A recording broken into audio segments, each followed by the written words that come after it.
Okay, the first thing we need to do is we need to verify that it is a very good chance that it is the problem.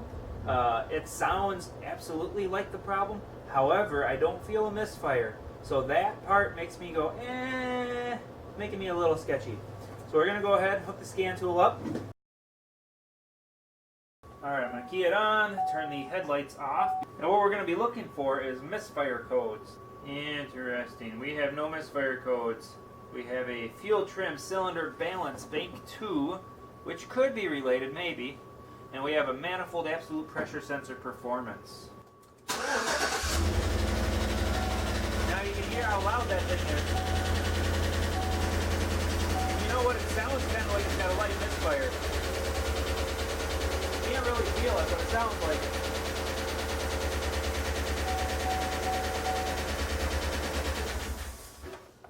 So I think what I'm going to do is I'm going to look into those codes. Okay, so I'm back in the vehicle because I have to run a test. The P0106 code is a manifold pressure code, but they're claiming that the most common failure for that is related to the VLOM, the VLOM, and that's for the displacement on demand. They claim that the gasket blows out and it drops oil pressure, somehow trips out the manifold pressure sensor. I'm not sure how that works. But what I have to do is I have to go in here, I have to go into the VLOM control in functional testing, and then I have to go one cylinder at a time. And if one of the cylinders, when I disable it, drops the oil pressure, then we have a massive leak, either a blown out gasket or a blown out VLOM part somewhere inside that piece. So we're going to go ahead and start that process. This thing is really cold, so the oil is thick, so I'm going to go ahead and start it and let it warm up for a little bit. I have exhaust hose going out the door. Oh, it's misfiring now. Oh, that's definitely a collapsed lifter. Okay, so the oil pressure is on the top left there. We are going to pay attention to that and see if it drops down. I'm going to tell you when I shut it off here. Off. Okay, so on deactivates it. That's interesting. So that one works. Off. Okay, that's cylinder 1. We'll go to cylinder 4. See the on and off here. Active. It says active or inactive when I do it. So just so that you guys know what's going on. On. Ooh, that got way worse. And it dropped down, didn't it? Off. Well, that was interesting. So there it is. Cylinder 4. We'll do cylinder 6 and 7 just in case. On. Dropped a little, but not much. One back up. Okay, off. We'll do cylinder 7. On. Off.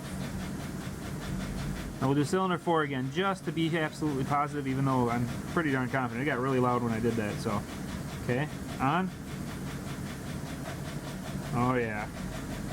Off. Okay, so we know which cylinder it is. Now that we can hear that it's cylinder number 4, or we can hear, see, and everything, we verified it with the oil pressure, I'm going to go ahead, shut it off, and we're going to start taking it apart to see cylinder number 4, which is on this side, and it's going to be the second cylinder on that side. We're going to get all the intake stuff out of the way first. Okay, so cylinder number 4 is on the passenger side, so I'm going to concentrate on getting that valve cover out first. Alright, so here it is. Here's the loose guy. Now, this guy here is nice and tight because it's actually pushing down. This is the exhaust valve for cylinder 4. This is the intake valve.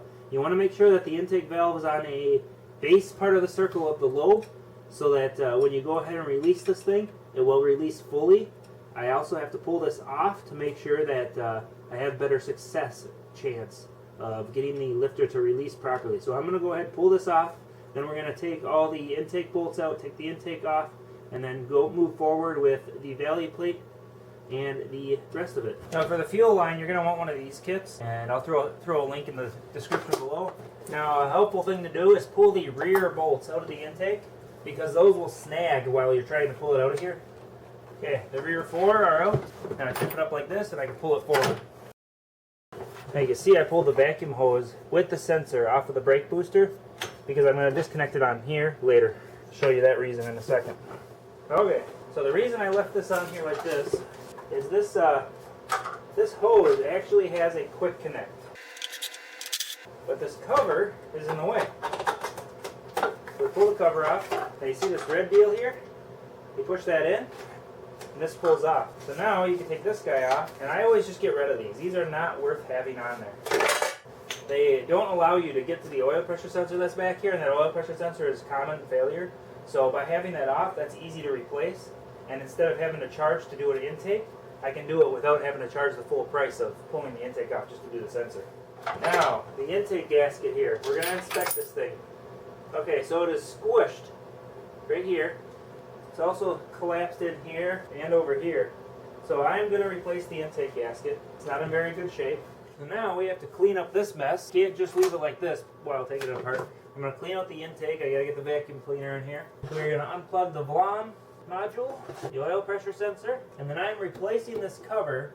Okay, now I got to take the VLOM off.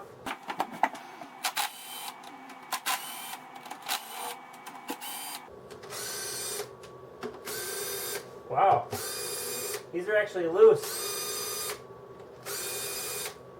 Oh my goodness. Well, there's his problem. Those bolts are loose. I guarantee you there's a gasket blown out on this thing. Number 4 is right here. I don't see it blown out unless it's on the top side of it where I can't see it. But regardless, I'm replacing this with a standard plate, not a VLOM or Displacement On Demand system. I'm going with a non-DOD system. So we're going to take this and throw it out.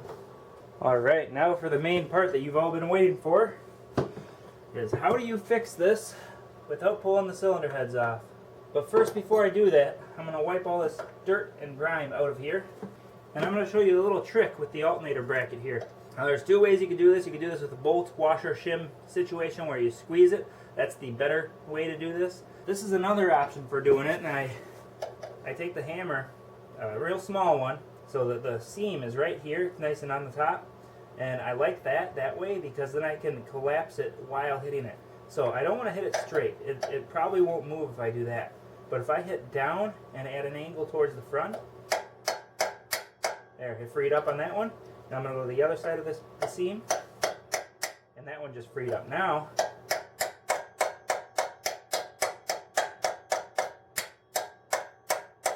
I have moved it that way a little bit. This one is going to be a little more tricky because the seam is down here. So I'm going to have to go like this. There, I got it free. Oh, there, that one's going easy. So you can see I'm holding the hammer like this, and I'm barely swinging. It really doesn't take much effort. If it takes a decent amount of effort, you got to be very cautious because you could break these ears off. But all you want to do is go a little bit so it's easy to put that alternator in, and I'll show you that when I go ahead and put the alternator back in. Alright, now for the special tool used to fix this collapsed lifter is going to be this one right here. In order to use the tool properly, I have to turn this. Now you see how it goes up and down? That's because there's a contour on here to fit the lifter. So I want it in the down position, not the up. So down, and I will show how to make this tool near the end of this video. So stay tuned and you'll get a chance to see how you can make this yourself, or you can buy it from me. I will be selling these as well. So just let me know if you want one, and I will willingly sell one. Now, the push rod right there is most likely going to shoot out of there. Normally, I would pull the push rod or hold it or get it out of there or whatever, but for the sake of showing you guys, I'm going to leave it in there in hopes that it will shoot out of there, because that spring is under a lot of tension on that lifter.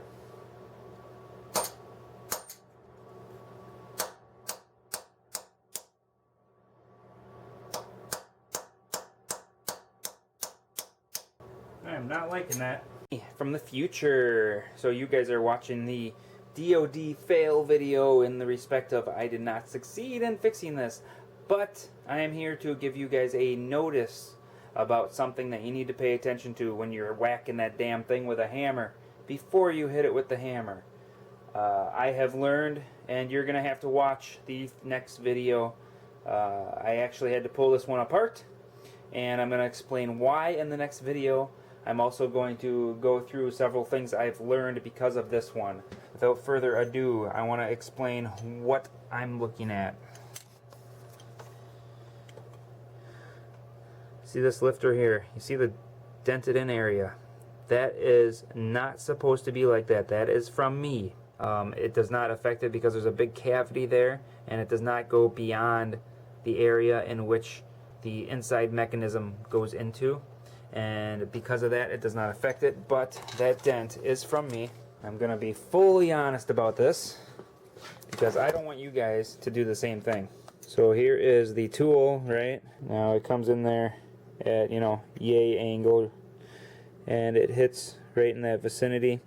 Well, when I did it, I think I accidentally had it spin around and hit it this way because it fits that groove perfectly. So I think I hit it. Well, when I hit it twice in a row really quick, it bam and then bounced, spun, and then landed, and I hit again and it damaged the lifter. So you want to be sure that not only are you making sure that you don't let it turn by holding onto the thing, but you're going to want to make sure that you have this in the right position, so that you're like over here or down here. Look down the hole and check for where you're actually going to be hitting it. Try and avoid smacking that hole directly. That way you don't cause that. Like I said, it wasn't going to cause an issue unless, like, say for instance, this piece were to come loose and fall in. The real reason I had to pull this apart and why you're seeing me from the future is a totally different reason, which you will find out on the next video. So make sure you stay tuned to this one. There's lots of good information, lots of things that you need to know, and the next video also has a lot of good information on it as well if you do end up having to do the delete, because this is not a foolproof solution. It does not always work, and this is one that did not always work. So with that, continue on with the video. This is a cheap method to try that hopefully will succeed, and if it does not succeed, that's unfortunate, but at least you tried it and it didn't really cost you anything anyway. So you're going to want to delete the kit anyhow. So the delete in the computer would have been needed. The delete on the mid-valley plate would have been needed. Any other delete that you do that involves this job, you're going to have needed anyway for removing the cam and going to the non-DOD system. So like I said, stay tuned, keep up with it, and you're going to appreciate everything I give you for knowledge here on this issue. If you have this issue, it will save you thousands of dollars, especially if you can do it by just giving it a little tap of the hammer. I will see you in the next video, and continue watching the old me. Okay, so this tool is not releasing it. I have a theory that I'm going to verify quick. I wanted to have, you can see this is brass. I wanted to be able to use a brass tool because it's softer, and I was in hopes that it would be less likely to cause damage to the lifter and I could hit it harder without feeling uncomfortable. But I'm hitting it pretty hard and it's not releasing. My theory here is that this brass is absorbing the impact. So what I'm going to do is I'm going to go back to my original tool that I made, which is made out of steel, but it's a tube. And, you know, it's a push rod, so it's hollow on the inside. My theory is that maybe not only is that one absorbing the impact, but this one might create a certain resonance of shock because of it being a tube. It might be echoing a certain amount of shock down against the lifter and not allowing it to release. So I'm going to go ahead and try this and see what happens. There it goes. Wow, I shot that lifter out. Okay. So I guess I'm going to have to make tools out of push rods. That's unfortunate. I guess I'll be making some new tools. So there's the push rod. It was over on the fender. It's shot straight up out. Now what I want to do is make sure it's on the lowest part of the lobe. And we get to put the rocker arm back on. But that is interesting. I thought I was going to be making you guys some brass tools because I preferred a brass tool. I am glad now that I got a chance to test this before selling it to you guys, because that would have been disappointing had I sold it and it never worked. You guys would have thought I was full of crap. So I am glad that I got a chance to test it. So what I will do is I will show you how to make this tool. I'll grab another push rod I have laying around somewhere, and I'll go ahead and show you how to make it. I'll either order some cheap push rods, some factory push rods or something, and then modify them for you to offer them for sale. But either way, I'm still going to show you how to make them. So let's go ahead and finish doing this, and then we'll show you how to make it. I can see that it is obviously still tight, and that is a very good sign. Now, one more thing I'm going to do before I call this one done is this is also a displacement on demand cylinder. So that one I'm going to also take into consideration the intake one. So the intake one is, again, I don't know if you can see that, probably not, but I'm going to watch that one in comparison to this one and see if one of them moves more than the other. If this one moves more than this one. This one might also have a bad cam lifter type situation where the roller on the lifter has ground down.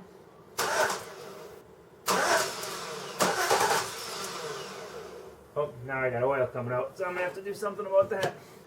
I had the valley cover here. I just put the darn valley cover back on, but I don't have it here right now. Hopefully I don't make a big mess. Okay, so what I'm going to do is I'm going to go ahead and I'm going to measure the actual lift coming off of here. Okay, now I wouldn't expect you to necessarily have a block of iron laying around, but if you have one of these magnetic things and you're working on a aluminum block motor, you're probably going to need an iron block in order to put this on anything, because the manifold's going to be hard to put it on. And the best place to put it is on the block or the head. Well, the head's aluminum, and obviously the block is aluminum on this particular motor. So, okay, so now where I'm actually putting this is on the top of this spring retainer here. Okay, so now I know I'm at a low spot. I'm not lifting at all, so I'm going to set this to 0. Now the best way to do this would honestly be with a wrench. So I'm going to go ahead and grab a ratchet rather than use the starter, because it's going to be hard for me to see how many times this thing turns around on the dial. Okay, it's just starting to move now. Got one full turn. That is 100 thousandths, 200 thousandths. We're at 400. I'm going to let it sit for a second. I just want to see if the lifter collapses. It's not collapsing. Okay, so 410 thousandths. That's what I got out of that one. So now I got to go to the other intake over here, and I'm going to see what that one reads out as. 400 thousandths. So, considering there's more lift on this one than the one over there, according to that, this lifter that I'm on now currently collapsed a little bit more than the one that I had repaired. So, what that tells me is that I have more than enough lift, which means that the lobe is not worn down yet. Now, that does not suggest that there's no pitting or galling going on the cam. I cannot tell if that's happening. There's really no way for me to know, because as you can see the valley here, there's no access to see that. You could see some of the cam lobes. Like for instance, if it was this cylinder 1 or cylinder 7 that had an issue, you could tell, because I can actually see the cam lobe here. But anything else I can't really see because they block everything off. So actually I can see cylinder 1, 7, 2, and 8 is the cams you can see, the lobes you can see. So with that in mind, I mean, you can at least see some of them, but you can't see the ones in the middle, unfortunately. So if any of the ones in the middle are in question, this is the best way you can test it to make sure that they're not totally screwed. At least you'll have, this will at least buy you time. So say if it was pitted or something, at least now you'll still be good until the pitting causes an issue, which will be a long time down the road. Usually that takes quite a while, especially if you stay on your oil changes. So now I need to go ahead and put a valve cover back on here. Now, I've had people express concern about using an impact on these bolts here. I only use the impact to bring it down. After I bring it down to contact, that's when I grab a ratchet. Now, I'm pretty confident that these are 89 inch-pound torque, and whenever they say that, basically what it is you go until you hit a stop, and then you just go a little bit past that. So, I'm going to go down, there it stopped, now I go a little bit more. And that's all it takes to get these things tight enough and not have a problem. I do want to show you this end here, because a lot of people with these GM motors, the oil pressure sensor, which is right here, they all of a sudden start losing oil pressure. Well, what's actually happening is if you take a look under here, there is a little deal. It's a screen. I'll go ahead and pull that out so I can show you. I need to pull this guy out anyway because the new plate is going to need to have it put in there. Okay, so you can see they put like a thread Teflon goo on here. I'm not too worried about that. It's got a washer that seals it. But when your oil pressure goes down, it's actually because of that screen. There it goes. And this can be serviced in the vehicle, but it's very difficult. So here's the screen. And you see this one's really clean actually, which is very impressive. This guy must actually take really good care of his motor. But the system still failed. So there's your proof that the system is just a piece of crap. I mean, this is not very dirty. There's a little bit of buildup here, but it's really not that bad. This guy does clean his engine or keep it fairly clean. Considering the screen doesn't have anything caught in it, that's a very good sign. This little sensor here on the brake booster, there is a rumor that you can leave this guy unplugged to disable your displacement on demand in order to, say, get to a performance shop to have them program it off. That is the rumor. I cannot verify that, and I'm not going to try, simply because I don't want to pull the vehicle apart again if it doesn't work. But that is the rumor, and I've heard people say they confirmed it, but I do not personally know those people. When putting this intake on, I just want to make sure we're clear that the impact is only being used to cinch it down a little bit when I put this on, and then I do it by hand with a socket and a ratchet. So I'm barely getting the thing to impact. Now, when I get closer and I get all of them started like that, then I will go a little bit more because I know there's quite a bit of squish before it's at the point where it needs to be torqued. Well, I did not get the tuning done on here because the screen would not show on the camera. It was just like a big whiteout. In fact, this editing software right here on my computer, I'm just editing the video now that you guys are actually watching, which is kind of funny. But anyway, so you can see this is all like a gray background. I had to change that because when it was white, this video take, I took this video clip already, it would not take. So that is the reason why the tuning software did not work as well. I had the camera too far back, and with the white background on the tuning software, it did not take the clip. With that said, I am going to redo it. I am going to go through the process again. I am going to flash the computer one more time, just for the sake of getting it for you guys. And I will include that on the next video, actually removing the displacement on demand. And the reason I'm going to do that is because that video also needs to flash, and this video is already going to be linked to, up above, my programming it video that I already made, which does not show it being done on a vehicle. But if you want the one done on the vehicle, watch the next video. I'll also include that at the end of this video as soon as I have that video out. So if you're watching this later, great, you already got it available as soon as you get to the end of this clip. Otherwise, stay tuned and wait for it to come out.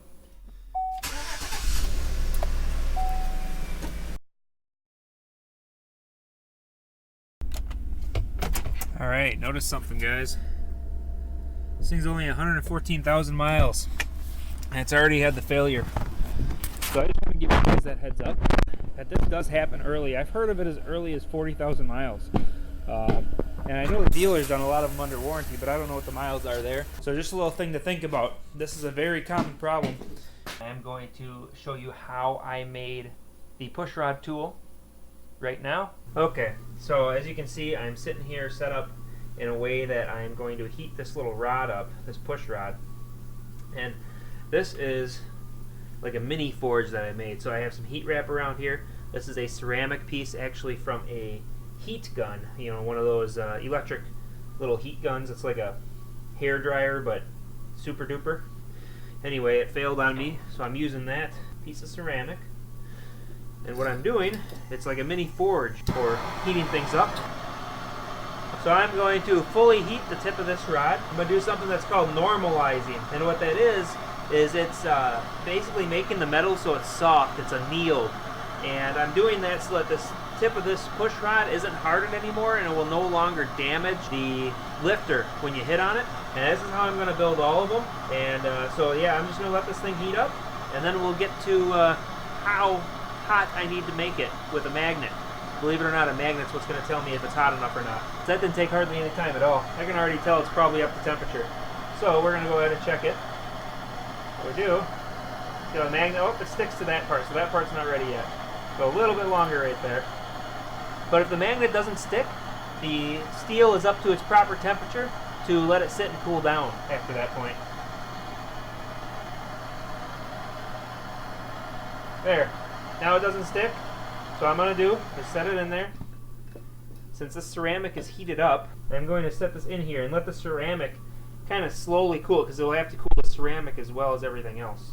Alright, it cooled down. I am next to my sander now.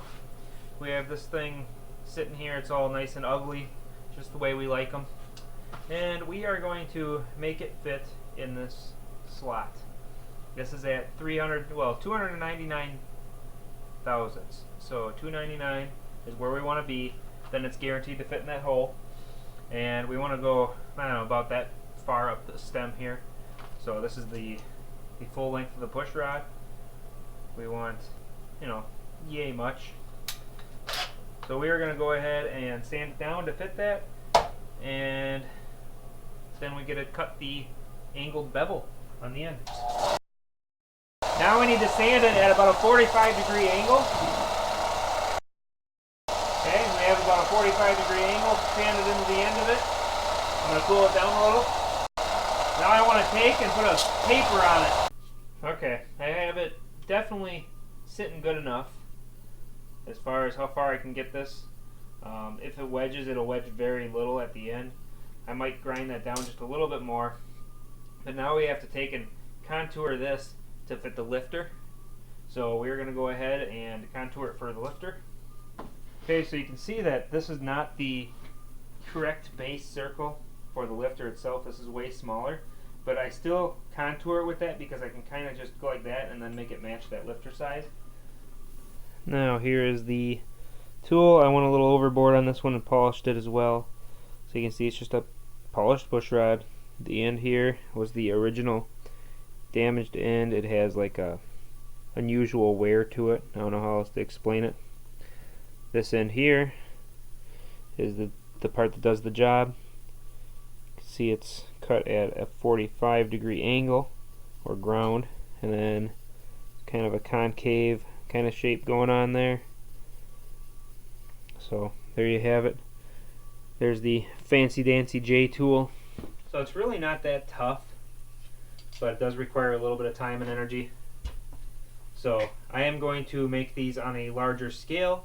The forge will be stuffed full, the mini forge. It'll be stuffed full of them. There goes my heater.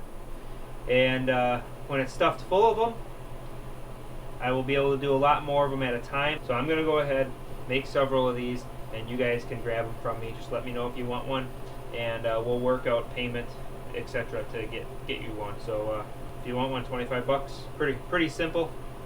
If you want to just build one, I just showed you how. It's really not that complicated as long as you have the tools to do it. Now that you have seen the push rod tool, let's end this with the outro. Please be sure to hit that like button. That helps me in so many ways. You have no idea. So like, share, subscribe, and as always, thanks for watching, and I hope to see you on another video.